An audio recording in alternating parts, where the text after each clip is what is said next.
اس آزاد ملک میں پھر ہمیں 70ویں مرتبہ یوم جمہوریہ خوشی اور فرحت کے ساتھ منانے کا موقع عنایت فرمایا۔ بے شک یہ اللہ کا لاکھ لاکھ کرم ہے۔ اس میں آج کے دن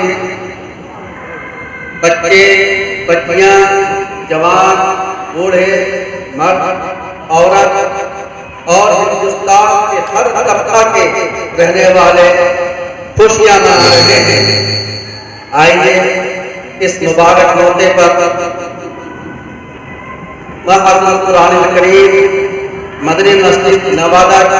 کے طلبہ عزیز کے زیر اہتمام اس پرمسرت تقریب یوم جمہوریہ میں اللہ کا شکر ادا کرتے ہوئے سب سے پہلے اس تقریب کا آغاز محفل قرآن کریم کے ایک طالب علم محمد مزمل کی تلاوت قرآن کریم سے آغاز کیا جائے۔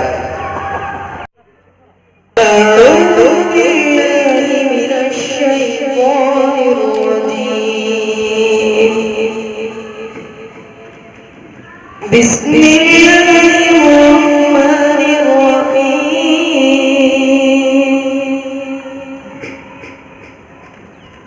أرأيت الذي يكذب بالدين فذلك الذي يدعو اليتيم ولا يحض على طعام المسكين فويل للمصلين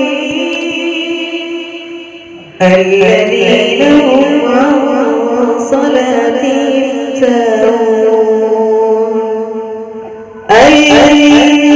يراءون ويمنعون الماعون صدق الله